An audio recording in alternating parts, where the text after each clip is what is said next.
So, welcome to Northern Powerhouses, our business success stories series of interviews, where we discuss with local business leaders their backgrounds, their successes and challenges, and what's really driving them forwards. And this morning, I'm delighted to have with us Phil Cookson, who's co-founder at Creative Resource. So, Phil, thank you for spending a bit of time with us. And if you'd like to introduce yourself, Thanks. your business, what you do, how you help people, that would be brilliant. Thanks, Chris. So my name's Phil Cookson. So I'm a director at Creative Resource, and I'm also co-founder of a not-for-profit called School of Thought. So Creative Resource is a recruitment business. We've been around for 35 years in the north of England. We work specifically with the creative and marketing sector, so we're Right. quite niche. And then School of Thought is something that came about 10 years ago, which is a creative course and competition that we run twice a year in Manchester and Leeds. And it develops the creative thinking skills, the confidence, the resilience of creatives in the industry, with a particular sort of focus on young and up and coming creatives Yeah. who are looking to develop their skills, improve and gain confidence. And we now have 192 alumni from that program, Brilliant. and they're in agencies throughout the north of England and London and even some abroad now. So yeah, the impact of it's been very large over the last 10 years. So That's fascinating. Yeah, I mean that is a very difficult. It's not difficult. It's interesting when someone says, "Can you think more creatively?" It's not something you could just turn a tap on, or it is something that some people do, I guess, do naturally, and other yeah, people maybe struggle. So I guess is there an ability to put some structure into that creative process that even structured thinkers would be able to do? yeah, I think everybody improves on it. I think everybody comes at it from a different starting Yeah. base, but everybody who's done it improves. And I think what I always say to the participants every year on the programs is that your brain is a muscle. Yep. It's a muscle that can be trained like Yep. any other muscle. Yep. And what we do over the 12 weeks is we train that creative muscle, and we give them uh, sort of confidence in their abilities and confidence in the process Yep. that we help them to understand, so that when they get into situations like that in the workplace, all of a sudden it doesn't seem quite as daunting. Yep. It's something that comes far more naturally to them because they've trained that creative muscle. Brilliant. So I think it's just a muscle like like anything, like training legs at the gym. Yep. It like the more you do it, the bigger your legs Yeah. get. It's pretty simple. So it's Love and it. it's like I say, it does work. So Love it. Absolutely love it. So maybe if we start, Phil, with thinking about tell us a little bit more about your background, how you got into business, and why this particular one. Or you've just muted. have I? Mind. There we are. No, go. No, you're good. Sorry. Okay. Yeah. So I started on a graduate scheme when I came out of university. I was one of those graduates, did a history degree, which is one of those where everyone says, "Are you going to be a teacher?" And I was like, "No, I don't want to be a teacher at all." But it's one of those degrees where you don't really know where to go. Yeah. So the graduate scheme seemed the right option to try Yeah. and explore different things. So I ended up on a graduate scheme are far more well known in the south. But I think they have one or two stores up here. But I did their graduate scheme for 18 months. Yeah. Uh, got a broad understanding of various different parts of the business. But I was living down south, and I thought, look, I want to be in the north. Yeah. Uh, that's where I'm from originally. So I took the leap of faith to sort of relocate back home, and decided to get into recruitment. And the driving factor behind that was I was working with recruiters to find a new role, and I thought most of them were terrible. And Yeah. I thought I could do this job that they're doing, and I could do it a lot better. Brilliant.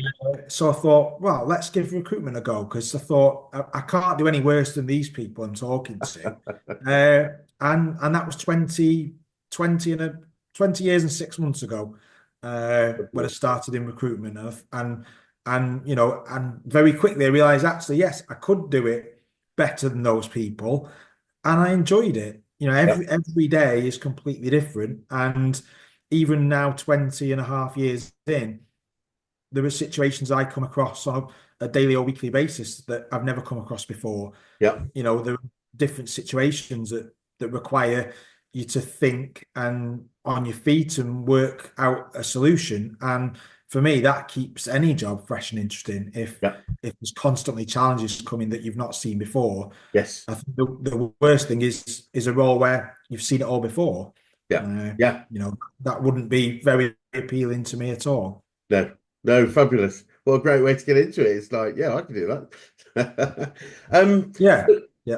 Yeah. No, so when you were growing up, was this obviously what was something you fell into? But do you foresee yourself running a business, or did you have other things lined up when you were younger?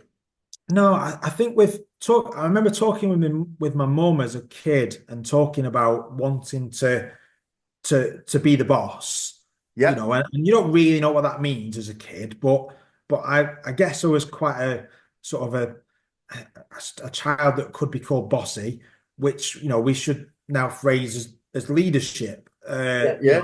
I was always willing to step up in group situations Brilliant. and lead and sort of direct, and so I think that lends itself to that probably you know sort of that business sort of leader sort of spirit. I think that you can spot in children that are like that. Yes. And I always knew again. I always remember saying to my mum, I want to do something where I help people, and you know, recruitment is a great Yeah. platform for that because most people that you work with in recruitment are in a really difficult phase of their life. You Yeah. know, they're either looking for a new job because they're unhappy or they've been perhaps been made redundant, you know, and again, that's you know, a terrible thing to happen to Yeah. anybody, and it can really knock your confidence Yes. and your life plan goes awry for a while, and so you're dealing with people in really sort of vulnerable situations, and bringing them to a successful outcome and hopefully turning, you know, helping them their life turn a corner. So I think as a child, they were two of the things that stood out to me. Yeah. But as a child, you know, or when you're in high school and you're talking to the careers advisor, nobody knows what recruitment is. You know, Yeah. your careers advisor doesn't even know what it is. You Yeah. know, it wasn't until I got into the workforce and I started looking for a job that I actually found out this industry existed. Yeah. So it's almost one of those industries that it just flies under the radar unless you interact with it. So Yeah. yeah, it was only really through it being in the workforce and stumbling across it that made me think, actually, this is the sort of industry I was describing broadly to my mum in conversations as I was growing up. So Brilliant. Brilliant. And look at the business as it's grown over time. What are some of the biggest challenges you've had to overcome? I think obviously two of the big professional challenges. Obviously, we had the recession, sort of Yeah. 2008. Yeah. It took you know a couple of years after the recession ended for business to really pick back up. You know, and I Yeah. think that's probably true for a lot of businesses, isn't it? That Yes. you know, recession has an official end date, but that doesn't mean that all of a sudden everything's rosy in Yeah. the garden. No. It takes a long time to get back to your pre-recession levels.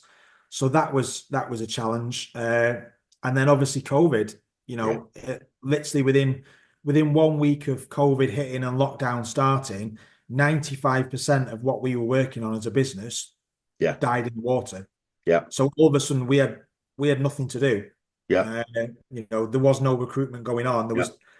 Like I say, there was the odd one like company that still plowed on with it for various reasons, but it was it was a scary situation Yeah. because you know literally everything in the pipeline disappeared overnight. So that was a really sort of difficult situation. And then more generally, the fact that in certainly in our sectors, creative marketing, and probably in other industries too. But the industry is constantly evolving. The skill sets are evolving. The technology is evolving. The job roles are changing. You know, there are job roles now that didn't exist 5 years ago. So, you know, part of the challenge is keeping up to date with the next trends and the next technologies. and Yeah. understanding them, because if we're asked to recruit for those people, we need to understand it. So, and that's an again, that's one of the challenges, but also one of the fun things about the job as well, because Yeah. you're constantly being asked to learn about new skills and new job roles. So that's also interesting. So Yeah, I mean, it's funny. I mean, we often talk on this about COVID, but it had such. It just seems to me that it sort of it was a forever ago, but it wasn't that long ago, and no, the fundamental impact on so many different businesses of just an immediate shutdown. It's I think I think it's the it's been more. It was more significant to more businesses than anything that we've seen. Including, I mean, I remember, as I said, the 2008 recession was horrific in many ways, but it didn't. It was it for me. It was almost like paled in insignificance to the impact of COVID of that dropping off a cliff for so many businesses. yeah. The interesting thing though as well is like the things that have developed on the back of it, and hybrid working. Yeah, I believe that we wouldn't have got to this hybrid working model for 40, 50 years. I think yeah, it's forced us into something that was probably 40 or 50 years down the road. yeah, And, all of a sudden, as a business, we fully embrace a hybrid model. yeah, We let our staff choose, what days they come in, what days they don't. And we have different patterns as a result of that. yeah, And, the challenges originally were, to try and find ways of making it work in terms of, communication and etc. But, a few years in now, it works perfectly smoothly. yeah, We know roughly what days everybody's in every week. People yeah, have settled into a pattern that suits their life. And, I think it's enhanced everybody's uh, sort of work life. I think it's enhanced it because it's given people more freedom yeah. to work around their own schedules and their own personal lives. So I think there's, like I say, it was terrible at the time, but it's a great thing that's come from it. And I think it's accelerated the world of work, many years in advance, I think. I would completely agree, and just the use of this sort of technology is something that we were forced into, and I Yeah, suspect we would have expected to have this interview in person had COVID yeah, not happened, but it's yeah, just a part of life now, and to the benefit of not lots of people having to travel different places to do yeah. things that can be done very effectively, I believe, online. No, Yeah, I think please. we all downloaded Zoom in March 2020, didn't we? I think that was when Zoom's user base really really took off. So, Well, you know, I'm always fascinated. I've never taken the time to really get into the how or why, but I mean, at that point, my view of the world was Skype was the thing that people yeah, used, and it correct. seemed to disappear. It paled into difference to Zoom. Zoom was the thing that immediately kicked in, and I really don't know how they managed to miss what would have been the biggest opportunity that existed Yeah, for them at that time. yeah, correct. Because like I said, I don't even remember who told me about Zoom. I just No, seem to remember we all downloaded Zoom, but I don't remember why we downloaded Zoom and didn't it's a really good point. download like Skype or another brand. I It's yeah, yeah, That's really interesting, actually, because I do. Thinking back now, I'm but actually Coach is a global organisation, but it's a national mm, organisation. So I'm connected to all my other colleagues in the UK and to some extent the US. And I think it was somebody in the US basically just said, I've tried two or three, and Zoom seems to manage over average internet a lot better than yeah, the others, and yeah, and that was probably the only reason I downloaded it and felt that it was working better than what was at the time quite a crackly type of connection from home, because most people that, well, sorry, not most people, some people didn't have broadband or as effective internet at that point. um yeah, yeah, yeah, forgotten about that. Just think about the world of recruitment. I heard a business leader that came to one of our conferences recently, and he said this, and I found it really fascinating. And I began giving you a talk about hybrid working. He said the battle for talent is over, and talent has won. And yeah, by that he meant that people can now are very selective on what job they would take up, and therefore as employers we need to be a lot more flexible in our view of hybrid working, salary structures, holidays. What's your thoughts on that? yeah. He's spot on. Talent has won because all the power at the moment is with talent. Yeah. And that's partly down to, I still think we've got a shortage of talent in most Yeah. industries. I think, most industries are the same. There isn't enough talent to go around for the demand in terms of Yeah. jobs. And it's going to be a huge barrier to future growth in the economy because, I know we're all hoping for growth next year and, a bounce with the new government and things improving. But if it does, where are we going to find the people Yeah. that all this growth and new jobs is going to demand? Yes. It's terrifying, really, and that is just going to make that the talent as one even bigger. Yeah. It's going to be even bigger problem because talent. We talk to people every day, and pretty much the biggest factor now above salary is what is the hybrid working policy. And Yeah. even if you're 3 days in and 2 days at home, you can talk to somebody who wants 2 days in and they will not budge. That they will not budge. They because they've set up their routine Yeah. in their previous employer as doing 2 days in. If you ask them to go 3 days in, it's really difficult to get them Yeah. to think that's a good idea. They'll wait for something that's 2 days in. Yeah. You know, it's like we've all got now in our mind what is our pattern, Yeah. and we will look for an employer that will meet that pattern that we've all settled into. Yes. So, it's not as easy now as saying, previously every employer was the same. It was 5 days in. Yeah. Yeah. Perhaps the only thing there might have been flexible start and finish times. Yeah. Yeah. And Yeah. now there's just a completely different variable that's been put into the mix of talent decision making Yeah. around future employers.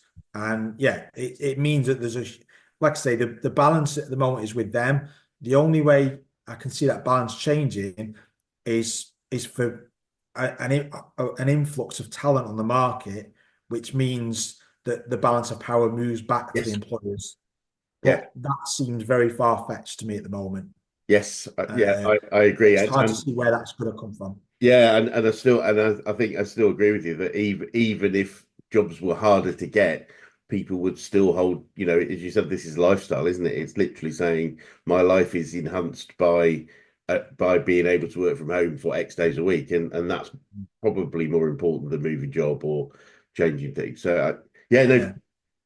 absolutely fascinating. The other thing I work with my business clients on, and I've said for a little while now, is most businesses are absolutely used to having a budget for attracting and retaining great clients. Marketing, client delight, all this Yeah. stuff is a standard. It's been a standard for tens of years. But I feel that we need to invest not necessarily a similar amount, but have a structure to invest in recruiting and keeping great people, because that is where growth comes, where success of businesses is right now. Yeah, and I think there are more businesses doing that. I think that's Yep. coming up, and I think the ones that are doing it well, Yep. people just don't want to leave, Yep. because they're being looked after, and they're being really Yes. it's sort of valued by the business, and they can feel it. Yeah. It's a feeling as much as anything. It's not necessarily a monetary value in terms of Yep. salary. It's a feeling that you are looked after and that your well-being is sort of really sort of valued by your employer. And I Yep. think there's more and more going in that direction because I think they've realized, smart business leaders have realized that if it's really difficult to find talent, don't let talent walk out of the door. Yeah. Like literally do not let talent leave if it's Absolutely. so hard. Like so I think there's smart business leaders are looking at retention of staff as being, sort of one of the major things. I think it was Gary Neville said, I'm not sure last year, or the start of last year or year before, I can't remember which, but he said a really good quote. He said the goal for his businesses over the 12-month period. He said if we can come out of the next 12 months with everybody in the business still there from a Yep. talent perspective, I'll be over the moon and Brilliant. we'll have done well. And Yeah. that was his goal for 12 months. Keep the people That was his goal. And In- because everything else will come off the back of having right talent. You know, Yeah. if you've got the right talent and you empower them, Yep. the business will succeed. You Yep. know, and that was his view. And I thought as a business leader, he made a great point with that. I thought that was really, really smart. Yeah. Yeah, it's as I say. I mean, it's a quite a common analogy in business of customers. If you give poor customer service to not keep them, it's like filling a leaky bucket. However good your marketing sales is, if they're falling out the bottom, and it's the same with people, isn't it? If there's no point being a great recruiter on attracting people, if they're then going to leave, within the first 12 months, it just is, Yeah, a yeah, challenge. yeah. Because I think as well, one of the things I always think about is there's some research I've sort of looked at before, which says that a person new to a new employer, even with experience in that job in another employer, takes an average of 7 months to get up to speed. Right. Yeah. So that's somebody like say who's perfectly capable of doing the same job somewhere else. They come to a new employer, 7 months to get up to speed. And I'd say most employers would argue that you really start seeing the benefit of a new employee Yeah. from sort of 18 months onwards. Right. So Right. if people are leaving and you're having to replace them, not only have you got the cost associated with replacing them and finding a replacement, Yeah. you've probably not going to get the same returns, whatever those returns are, from a new employee for at least 12 months, and like I say, probably more like 18 months Wow. before Yeah. you start getting the same returns. So the the sort of the value loss to a business of losing talented people is absolutely massive. Yeah. It's one of the biggest threats to any business, I think. Yeah, agreed. No, but I absolutely agree. Great businesses are based on great people, and that's that's been a fundamental for so long, and Yeah, and probably even more so now. yeah, definitely. So Phil, I'm just thinking, what obviously whether it's from the challenges or successes, what are the biggest learnings you've had about running and growing a business? For me, in business, the way I've always sort of looked at things in terms of learnings is that you can always have a bad day, Yep, but I think it's really important to leave that bad day at the door when you leave. great. That for me is one of my biggest things that I try and follow, and come back the next day fresh, and Yeah, don't let those problems fester. Deal with them as on that day if you can. If you've got a problem, but leave it at the door and come back the next day. And I think a lot of the people I've known that struggle with leaving things at the door, it just seems to affect them for longer yeah, in business. Whereas for me, if I can leave things at the door, wipe the slate clean and go, right, it's fine. I've had a bad day. Things haven't gone my way. I didn't get that, deal that I wanted, or I didn't get that sale that I wanted. It's fine. That yeah, today is done. It's a bad day. Accept it, move on. And for me, it's about having a positive mindset that even if you have a bad day, there's a good one around the corner. yeah, If you keep doing the right things, there'll be good days around the corner. There'll be more of them than there will be yeah. bad days as well. So No, absolutely. I think there's very much great examples in sport about golfers. It's not about how many bad shots they make; it's their reaction to a bad shot. Same in yeah, tennis. Same, I would think in any sport, football or whatever. It's a bad shot, a bad, as you say, even a bad game. It's yeah. the There's ability a to, yeah.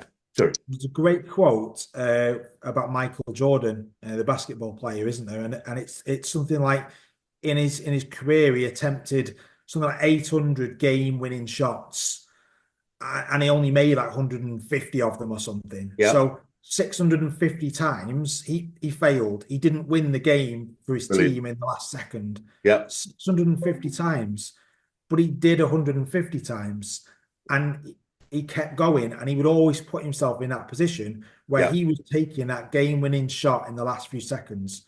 He would always keep standing up yeah, for the team and asking for the ball in those last few seconds. brilliant. And but he's seen as the greatest basketball player of all time, the biggest winner.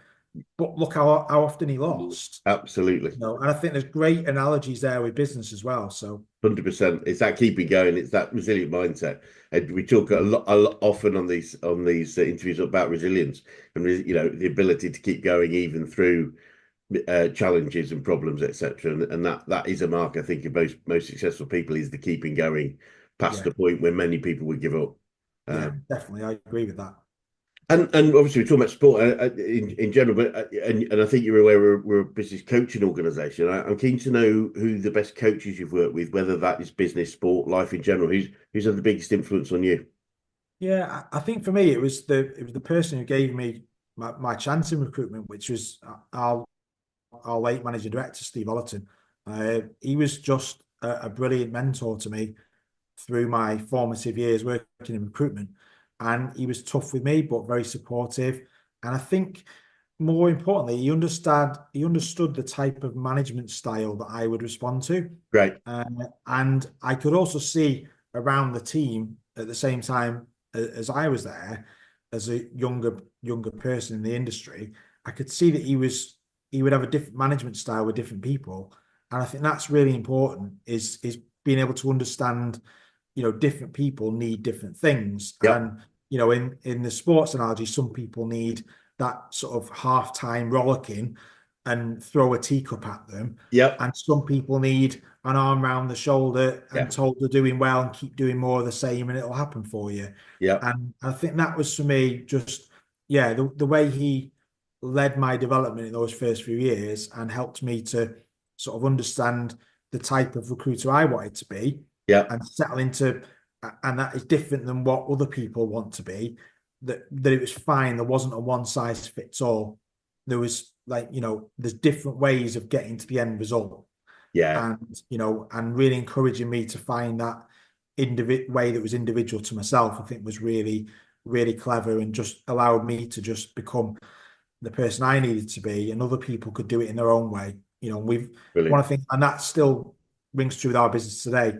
Everybody's got a different style in our Brilliant. business. Yes. And the good thing from that point of view is that different clients can work with Yeah. different people in our business, and we can find somebody in our business that will suit different clients, Yes. and rather than having a one size fits all approach, which I think's quite useful. Yeah. Brilliant. Brilliant. And have you picked up any favourite quotes or sayings that you catch yourself using a fair bit? Yeah, I think one of the things that I quite like is I think how the quote is. Oh, it's oh yeah, it was Franklin D. Roosevelt. The only thing we have to fear is fear itself, Brilliant. Yeah. and that's one I've always liked, and I think it ties back into sort of that positive mindset and leaving things at the door. And I Yes. think I think it's a wonderful quote that often the thing that cripples us is fear. And really that is the only thing to fear is fear Yeah. itself. So I think that was just beautiful from 100 years ago, and I think that still rings true today. So I think it's bang on. It's and unfortunately there are quite a few things that can create fear in most business owners, and I see it all the time. It often cash flow being one. I think it's probably common for anyone that runs a business right now, and how often if sort of cash flow or even profit is going that way, everyone's sort of it's okay, but it could be better. But as soon as it goes like that, the assumption it's going, it's dropping off a cliff, and neither's true because it's going like yeah, that. I mean, it's forever like that. Same way if it's going like that, it's yeah, probably can be just a blip, and it's just understanding that is yeah, really key. definitely. Completely agree. And in terms of things that we've learned, what have you say you've learned about yourself so far? I think for me, it's about how resilient I can be, and that I Yeah. can work through the challenges that I face, and find a way through them. So obviously, professionally, we've had, recession, COVID, we've worked through them. And personally, my wife died 5 years ago, Oh, and that was a really difficult time period. yeah. But Goodness. I found ways to work through it. I've worked with a counsellor. I've thought a lot about my mental health. I've had various coping mechanisms. Uh, I talk a lot about it. I say yes to everything.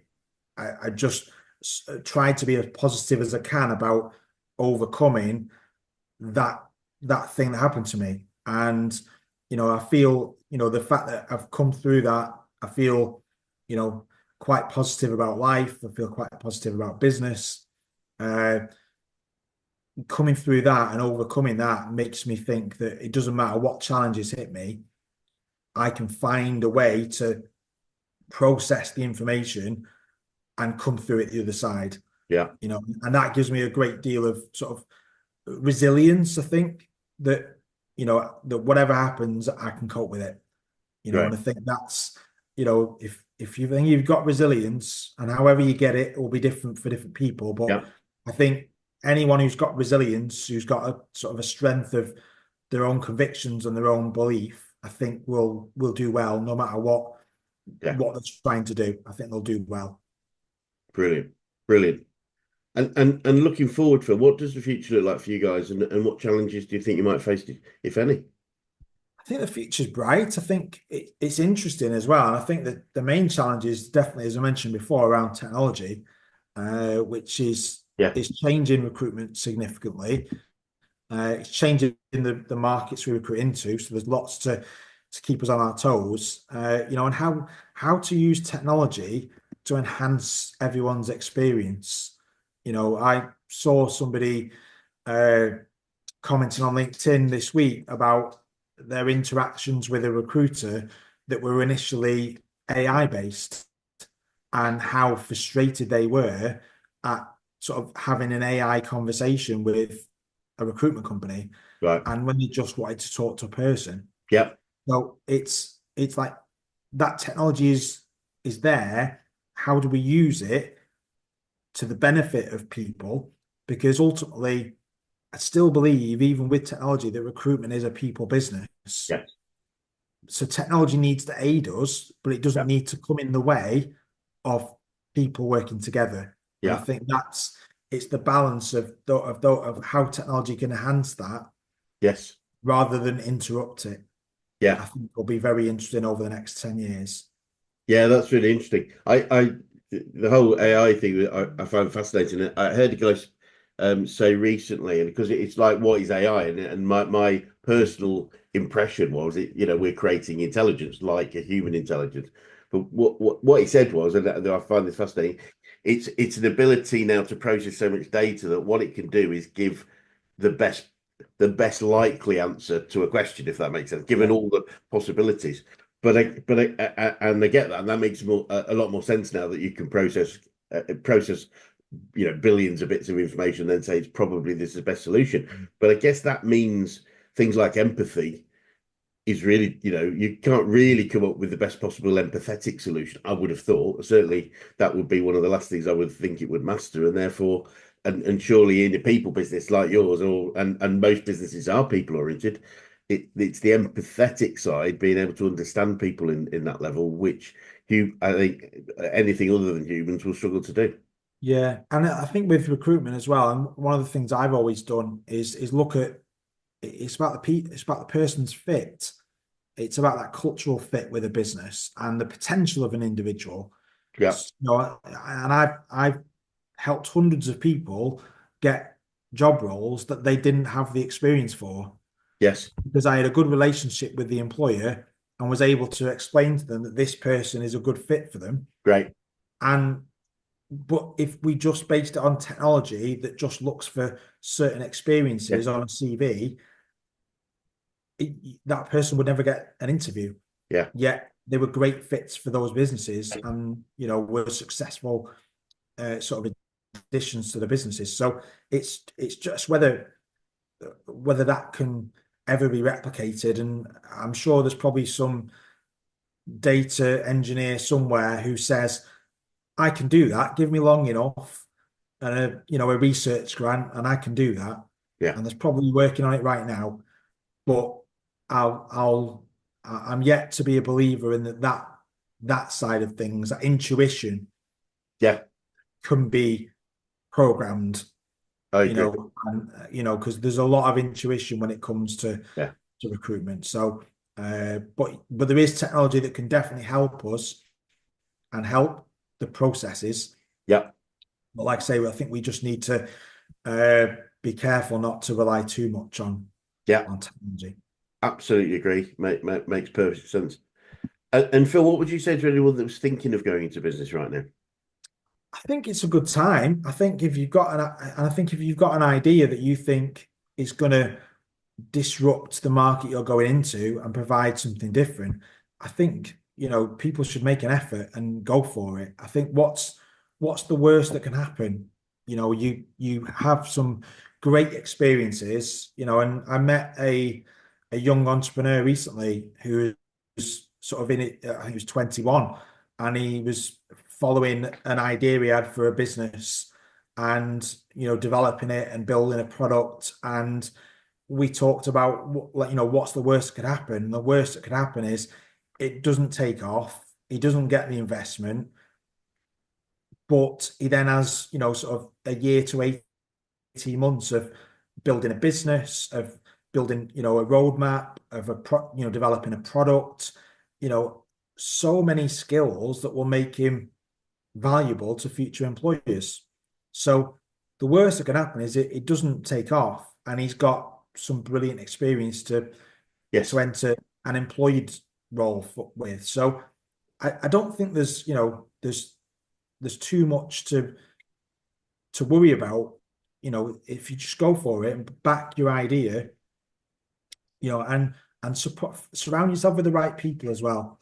So the right advisors. Can you get yourself a mentor? Can you get yourself investment?